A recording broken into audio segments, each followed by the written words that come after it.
নমস্কাৰ ছাৰ বাইদেউসকল এই ভিডিঅ'টো বিশেষকৈ ডিএৰ ওপৰত বনোৱা হৈছে অল অসমত যিসকল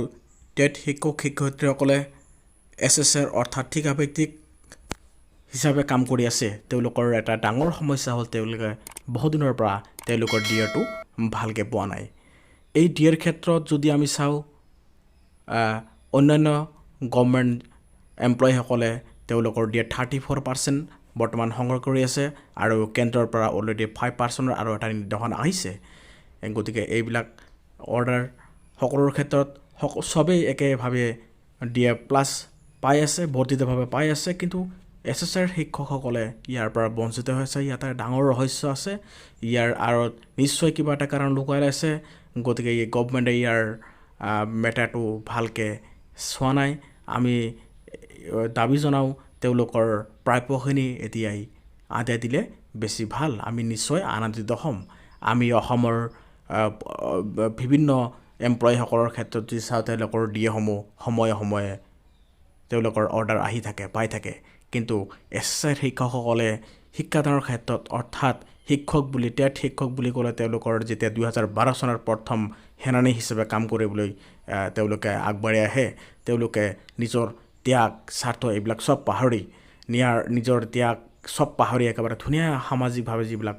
কাম কৰি আছে তেওঁলোকৰ যিটো পৰিত্যাগ তেওঁলোকৰ যিটো মানসিকতা এইবিলাক চব পৰিহাৰ কৰি তেওঁলোকে এক সমাজত এটা প্লেটফৰ্ম বনাই ধুনীয়াকৈ সমাজ এখন ধুনীয়াকৈ গঢ় দিছে স্কুলৰ উন্নয়নমূলক ক্ষেত্ৰৰ পৰা আদি কৰি এখন সমাজ সুনিশ্চিতভাৱে তেওঁলোকে সুস্থ সমাজ এখন গঢ়িবলৈ প্ৰয়াস কৰিছে এতিয়ালৈকে তেওঁলোকৰ সেই প্ৰয়াস অবিৰতভাৱে চলি আছে এই শিক্ষকসকলৰ এটা পিকচাৰ যদি আমি চাওঁ তেওঁলোকৰ মানে পিকচাৰটো 2012 চনত যেতিয়া টেট শিক্ষক বুলি ক'লে মনলৈ নিশ্চয় কিবা এটা আহে যে টেট শিক্ষকসকলৰ নিজৰ ত্যাগৰ ক্ষেত্ৰত এখন সমাজ কিমান ধুনীয়া পৰিপাটি কৰিছে কিন্তু এইসকল শিক্ষকে বহুত দিনৰ পৰা তেওঁলোকে বঞ্চিত হৈছে তেওঁলোকৰ প্ৰাপ্যৰ পৰা তেওঁলোকৰ ডিএ পাবলৈ সক্ষম হোৱা নাই আমি গভৰ্ণমেণ্টক অনুৰোধ জনাওঁ যাতে এই ডিএ অতি সোনকালেই মোকলাই দিয়ে তেওঁলোকৰ এইটো নিজৰ অধিকাৰ প্ৰাপ্য তেওঁলোকে ইমান কষ্ট কৰিছে তেওঁলোকৰ অধিকাৰ এতিয়ালৈকে পোৱা নাই 17% মাত্ৰ তেওঁলোকে পাই আছে বহুত দিন আন্দোলন কৰাৰ পাছত 12ৰ পৰা 17 হৈছে আৰু তেওঁলোকৰ আৰু 17% পাবলৈ এতিয়া বাকী আছে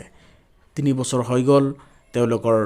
এই যিখিনি বকেয়া হয় এৰিয়া হয় এইখিনিও আশা কৰোঁ তেওঁলোকৰ সোনকালেই গভৰ্ণমেণ্টে ৰিলিজ কৰি দিব গতিকে এই ভিডিঅ'টোৰ উদ্দেশ্য এইটোৱে গতিকে এছএছআৰ শিক্ষকসকলক আপোনালোকে এটা পজিটিভলি ভাবি সমাজৰ এখন গোটেই